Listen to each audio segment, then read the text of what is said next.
Hop.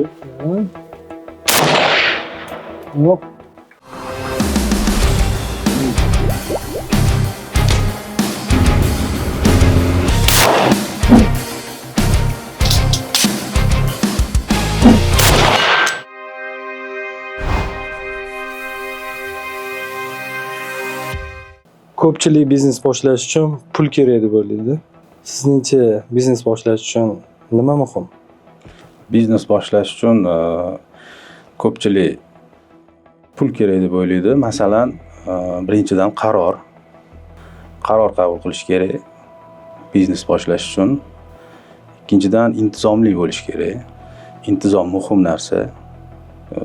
Qaror birinchi, ikkinchi intizom bo'lgandan keyin уже o'z yo'liga tushib ketadi hammasi. Boshlagan yangi biznesingizda nima muammo bo'ldi yoki boshlab olishingizda birinchi nima qiyinchiliklardan o'tdingiz? Qanaqa fikringiz? Qarorni qabul qilgandan keyin o'rganishni boshladim. Birdan boshlamadim, albatta. Ya'ni o'rganib, analiz qilib, do'konlarga kirib, o'rganib, analiz qilib, qaysi mahsulot yaxshi ketadi, qaysi mahsulotlarga talab ko'p. Albatta o'rgangan holda keyin boshladik. Mana sizga hozirgi kundagi biznes daromadingiz nima beryapti? Ya'ni qo'shimcha. Biznes o'zi yaxshi narsa. Odamga birinchidan erkinlik beradi. Erkinlik bo'lgandan keyin albatta biznes bilan shug'ullanganingizdan keyin imkoniyatlarni berishni boshlaydi. Birdaniga bo'lmasligi mumkin, lekin harakat qilsangiz, intizomli bo'lib, diqqatni bir joyga qo'yib, qat'iyat bilan harakat qilsangiz, kerakli nuqtaga biznesingizni olib borganingizdan keyin sizga imkoniyatlar berishni boshlaydi. Hop, mana ko'pchilik intizom deganingizda mana sizda intizom qaysi joydan boshlangan, nima deb o'ylaysiz? Menda intizom o'ylashim bo'yicha yoshlikda shakllangan deb o'ylayman. Qaysi nuqtasi? Sport. Ya'ni boks turi. Boks. Boksda ya'ni shug'ullanish ham odamni ancha tarbiyalaydi. Albatta. Bolalarga hozirgi paytda yoshlarga nima maslahatlaringiz bor? Yoshlarga maslahatim intizomli bo'lish, sport bilan shug'ullansa albatta intizomga o'rgatadi, irodani mahkamlaydi, o'ziga ishonch tug'iladi, albatta jismonan yetuk bo'ladi. Biznesda maslahatim qo'rqmasdan qaror qabul qilib, boshlab, agar boshlashga misol uchun pul yo'q bo'lsa, o'zi yoqtirgan qaysi biznesni yoqtirsa, pul yo'q bo'lsa, ya'ni finans hozir ko'pchilik bo'lmasligi mumkin. Endi boshlayotgan insonlarda o'sha sohada ishlayotgan odamlarning yoniga va shogirdga tushishi mumkin, ishga kirishi mumkin. Ishlab, tajriba yig'ib, oyligini olib, ozginadan yig'ib, aytganimdek tahlil qilib, o'rganib, ish jarayonida pul yig'ib boshlasa ham bo'ladi.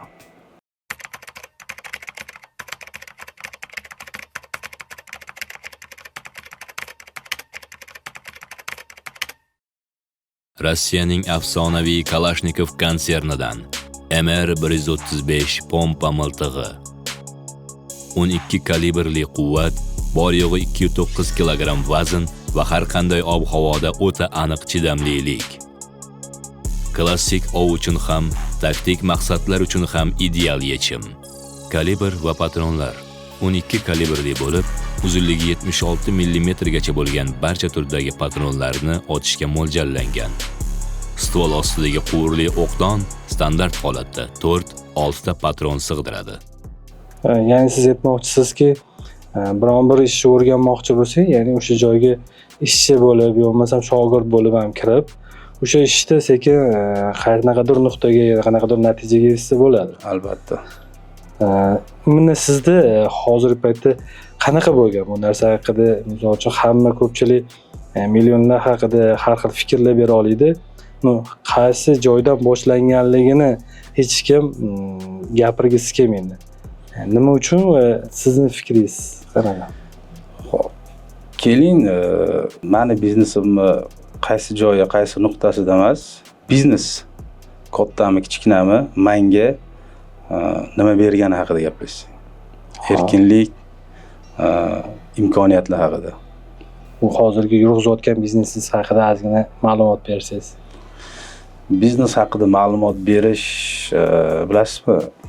Ko'pchilik menimcha o'zini biznes haqida ma'lumot berish xohlamaydi. To'g'ri. Bir nechta sabablari bor. Ya'ni biznes yurg'izayotgan odamlar juda yaxshi biladi. Ahamiyatga ega emas, kattami, kichikdami, yon taraflama fikrlar, har xil insonlarning fikri. Chunki hamma bir xil fikrlamaydi. Hamma bir xil fikrlaganda hamma o'sha yo'ldan yurgan bo'lardi. Raqobat ham bo'lmasdi, qarshi fikr ham bo'lmasdi, fikr almashish ham bo'lmasdi deb o'ylayman. Hamma bir xil fikrlasa. Endi biznes haqida ma'lumot bermaslik asosan shu insonlarning fikri. Insonlar deganda kimlarni nazarda tutasiz? Imanni biron bir o'zingizga ish biznesingizga taalluqli insonlarnimi yo bo'lmasam umuman kim haqida? Yo'q, biznesga taalluqli emas. Biznesga taalluqli insonning fikrini eshitsa bo'ladi, chunki u odam biznesda o'sha. U odam allaqachon biznesda. Biznesga taalluqli emas insonlar, aynan. O'zida biznes yo'q, o'zi tavakkal qilmagan, hech narsani boshlamagan, sizga fikr beradi. Ya'ni bu kimlar? Oila a'zoyingiz bo'lishi mumkin. Har kimda har xil. Do'stingiz bo'lishi mumkin, sinfdoshingiz, o'rtog'ingiz, ko'chadagi tanishingiz. Bo'lmasam keling, hobbingiz haqida gaplashamiz. Hobbilar. Meni hobbilarim ancha jiddiyroq. Ekstremal. Ya'ni ovga qiziqaman. Ov menga yoqadi. Ov turi meni qiziqishimga to'g'ri keladi. Tezlikka qiziqaman. Mashina, har xil adrenalin beradigan sport turlari bor. Misol uchun ularga qiziqaman. Ko'ngilochar joylarda misol uchun nimadan adrenalin olish mumkin bo'lsa, hammasini sinab ko'rishga tayyorman. Ya'ni bo'lmasam siz bilan biron bir joyda sinov o'tkazsak, qaysi joyga borishni taklif qilasiz? Taklifim albatta endi qiziqishimizdan kelib chiqqan holda O'sh shahrida poligon bor. Poligonga borib harbiy qurollardan, haqiqiy erkaklarning qurolidan o'q otib o'zimiz sinab kelsak. Bo'lmasam borib siz bilan o'sha poligonda ozgina shug'ullanib ko'ramiz. Albatta, qarshi emasman. Markaziy Osiyoning qadimiy shaharlaridan biri O'sh. Ammo bu shahar faqat tarix bilan emas, balki katta iqtisodiy imkoniyatlari bilan ham e'tiborga loyiq. Qadimiy Ipak yo'li chorrahasida joylashgan O'sh bugungi kunda Qirg'iziston janubining asosiy savdo va biznes markazlaridan biri hisoblanadi. Shaharning eng katta afzalligi uning strategik joylashuvi. O'sh O'zbekiston chegarasiga yaqin, Xitoy bozorlariga chiqish yo'llariga ega va butun Farg'ona vodiysiga savdo oqimlarini bog'lab turadi. Bu yerda ulgurji savdo, logistika, qishloq xo'jaligi, ishlab chiqarish va xizmat ko'rsatish sohalari faol rivojlanmoqda. Dunyodagi ko'plab tadbirkorlar biladiki, katta imkoniyatlar ko'pincha katta shaharlarda emas, balki rivojlanayotgan bozorlarda paydo bo'ladi. O'sh bu shunchaki shahar emas, bu Markaziy Osiyodagi yangi biznes imkoniyatlari shakllanayotgan nuqtalardan biri. Xo'p, Qirg'izistonga agar kimdir bormoqchi bo'lsa, O'sh shahriga, aynan o'sha poligonga, Kaplan deb nomlanadi. Poligonning nomi Andijon orqali Do'stlik postidan o'tiladi. Do'stlik chegarasidan. Endi har davlat chegarasida bo'lgandek, pul ayirboshlash har kimga kerak. Muammo yo'q. Chegaradan o'tib, bemalol pullarini o'zbek so'mini qirg'iz so'miga qilib olib, ayirboshlab olishi mumkin. Qancha vaqtda yetib borsa bo'ladi? Toshkent shahridan Do'stlik o'tkazish postigacha 7 soatda yetib borsa bo'ladi, yengil avtomobilda. Chegara postidan oddiy ID karta bilan o'tsa bo'ladi. Ya'ni zagran pasport, chegara pasporti bizga shart emas. Qirg'iziston bilan, qo'shni davlat bilan oddiy ID karta bilan o'tib ketsa bo'ladi, muammo tug'dirmaydi. Qirg'izistonga o'tib, pulini almashtirib, qirg'iz so'mini olgandan keyin bemalol Yandex taksi chaqirib, Yandex taksidan foydalanishlari mumkin. Muammo tug'dirmaydi. Yandex ishlaydi, faqat Qirg'iziston nomerini olish kerak. Ya'ni aytmoqchisiz, borgandan keyin, albatta o'tgandan keyin sim karta olib, Sim karta raqam sotib olib, ro'yxatdan o'tib, onlayn ro'yxatdan o'tsa bo'ladi. Ko'p ma'lumotlar kerak emas. Telefonni o'zini o'rnatib, kodi keladi, ro'yxatdan o'tib ishga tushirsa bo'ladi. Yandex ilovasiga kirib, bemalol Yandex taksi chaqirib, boradigan manzillarni belgilab borsa bo'ladi. Taksi qulay, arzon, qirg'iz so'midan foydalanish ham juda qulay, kompaktni. Agar kimdir yo'q, ortiqcha pul ishlatmayman desa, roaming tarifini yoqib ham yursa bo'ladi. Aholisi bilan muloqotga kirish, ya'ni til, o'zbek tili, qirg'iz tili muammo tug'dirmaydi. Bemalol o'sha shahriga borib, O'zbekiston fuqarosi o'zbek tilida gapirishi mumkin. O'sha shahar aholisi o'zbekchani bemalol gapiradi. Mehmonxonalar ham o'zimizdagi Toshkentdagi o'zbekchada muammosi yo'q. Servislari juda a'lo darajada. narxlari-chi? Narxlari o'rtacha, qimmat emas, cho'ntak bob. Yana bir ma'lumot berishimiz mumkin. Kimdir taksida yurgisi kelmasa, rentkar xizmatlari bor. Juda qulay, shartlari oddiy. Mana rentkarga borganda qaysi hujjatlar, ya'ni guvohnomalar kerak bo'ladi?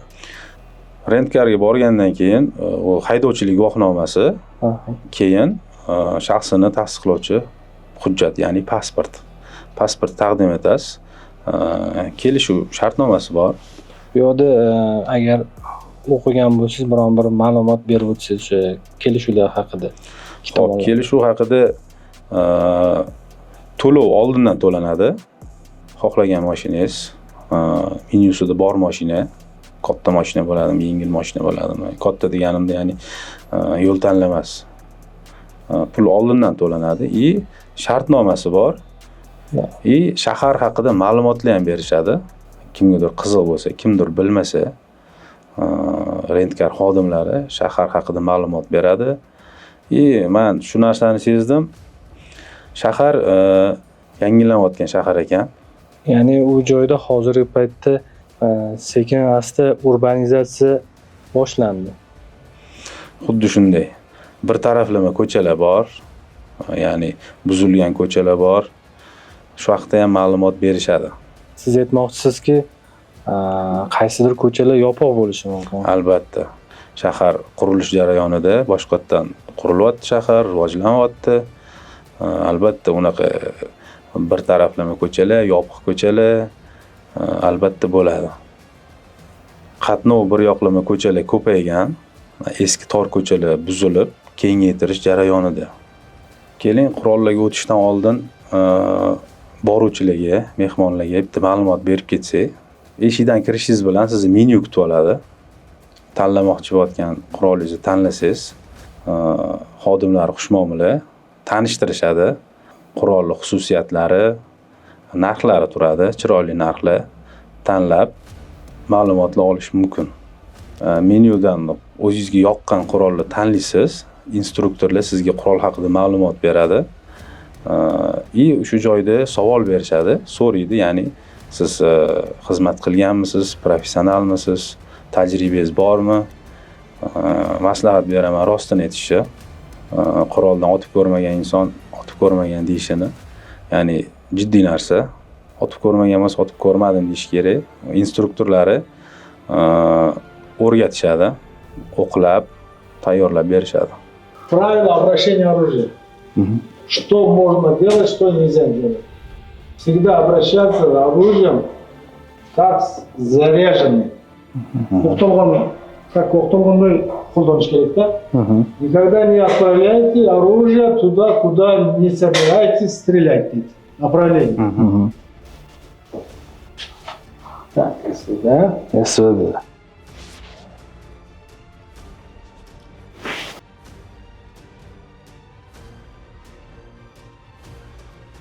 Это у нас полуавтоматическая снайперская винтовка СВД. Калибр GT62 54. Так, bu обновленный версиясы Калашниковки. ТР-3 называется. У него калибр 5,45-39. И у нас вот пистолет Glock. Да, это европейский пистолет. Это пользуется вот, европейский полицейский. Калибр 9/19. Dilshod aka, nimaga aynan Qirg'izistonga, O'sh shahriga, Kaplan poligoniga borib qurollardan foydalandik? Bu joyda assortimentlar ko'p. O'zimizda ham bellashsak bo'lardi. Ov qurolidan yoki tirdan. O'zimizda ov qurolidan assortiment bo'lmagani uchun, ya'ni nima demoqchiman? Sizning qurolingizdan men foydalana olmayman, meni qurolimdan siz foydalana olmaysiz. Qonunlar bizda yo'l qo'ymaydi bu narsaga. O'shaning uchun Qirg'izistonga borib, O'sh shahriga borib, ov qurolidan emas, harbiy quroldan foydalandik. Tir otsak ham bo'lardi. Tir meni o'ylashim bo'yicha biz xohlagan adrenalinni, hissiyotni bermaydi. Ya'ni biz u joyda qanaqa qurollardan foydalandik? Avtomat Kalashnikovdan foydalandik, SVDdan foydalandik, Glock pistoletidan foydalandik. Ya'ni u boshqacha adrenalin, o'zi boshqacha his.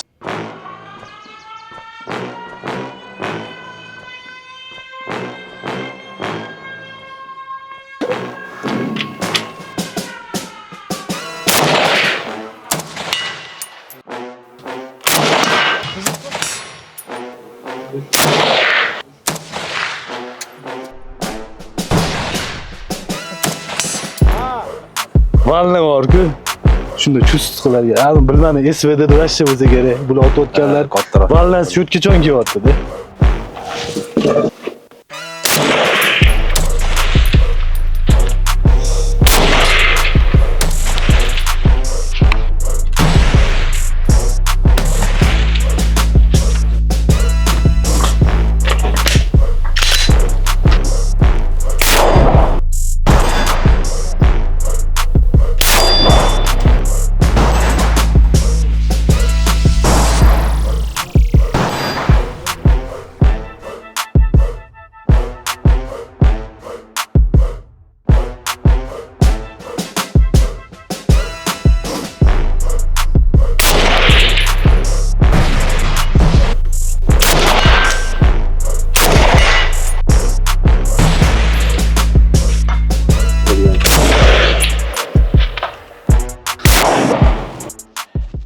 Meni fikrim, siz ancha yaxshi otar ekansiz, menga qaraganda.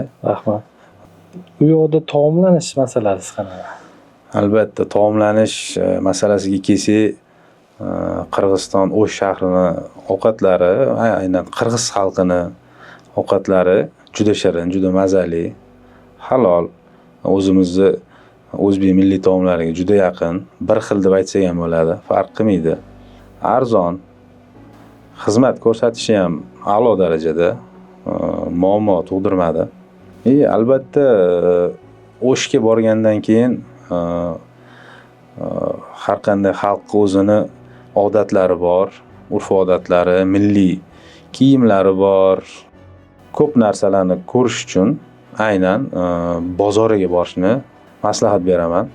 Bozorga borganda ancha arzon, mahsulotlar ancha sifatli, odamlar xushmuomala, o'zimizda O'zbekistonning bozorlarida qanaqa bo'lsa, u yoqda ham xuddi shunaqa. To'g'ri aytasiz. Bu odam bilan men o'zim ham to'g'ridan-to'g'ri shu bozordagi tadbirkor bilan suhbatlashgan paytimda sovg'alar ham berishdi. Sovg'alar mana hozir ekranda ko'rib turgan bo'lsalar, qo'yib qo'yganmiz. Albatta sovg'a uchun rahmat. Biz bu narsani unutmaymiz, esdan chiqarmaymiz. Biz uchun juda katta sovg'a bo'ldi. Ya'ni oddiy e'tibor ham. Oldinlari o'zimga vaqt topa olmasdim. Quruq oylikka ishlab, tadbirkorlik bilan shug'ullanish boshlagandan beri imkoniyat berdi o'zimga vaqt ajratishga, moliyaviy tarafdan ham. Ya'ni o'zim rivojlanishni tanladim. Inson albatta rivojlangandan keyin o'zini yoqtirgan ishlar bilan shug'ullangisi keladi, adrenalin olgisi keladi. Menga imkon berdi tadbirkorlik. O'zim har xil joylarga, yoqtirgan joylarga borishga, oilam bilan sayohatga chiqishga, oilamni ko'ngilochar joylarga olib borishga, damla olishga, ma'naviy, ya'ni ishdan tashqari kollektiv bilan dachalarga chiqish mumkin. Vaqt bor, ya'ni imkoniyat ham bor. Maslahat beraman yoshlarga tadbirkorlik bilan shug'ullanishga. Imkoniyatlari bo'ladi, vaqtlari bo'ladi, o'z uchun insonni qiziqishlariga ham vaqt ajrata oladi. Ya'ni adrenalin, insonga adrenalin kerak hayotda. Tadbirkorlik bilan shug'ullangandan keyin kayfiyatni yangilab turish kerak. Bu ham investitsiyaga kiradi. Insonni o'ziga pul sarflab, sayohatlarga chiqib, har xil ko'ngilochar joylarga borib, albatta o'zi yoqtirgan joylarga. U ham bir investitsiya deb hisoblayman.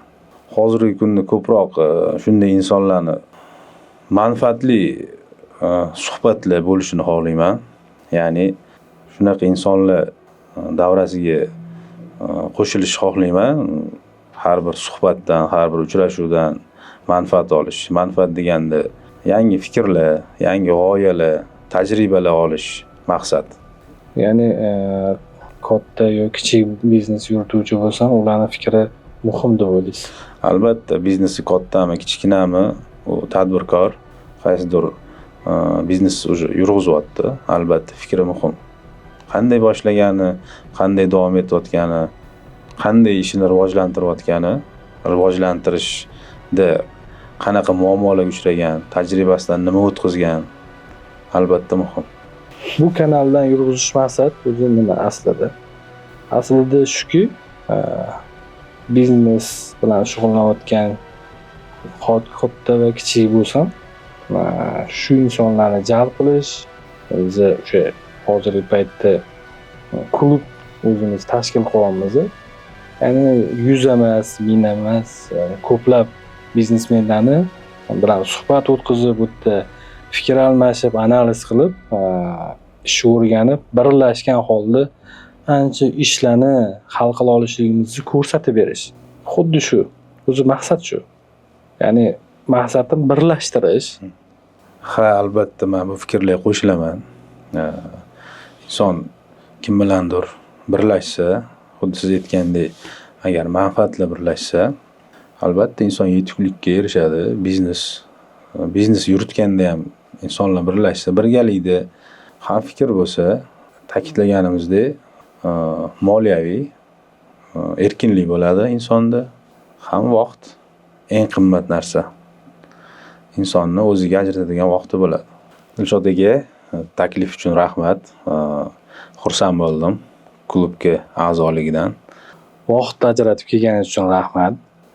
Xudo xolasa manfaatli bo'ladi deb o'ylayman. Tanlov uchun rahmat. Keyingi sonlarda ko'rishguncha.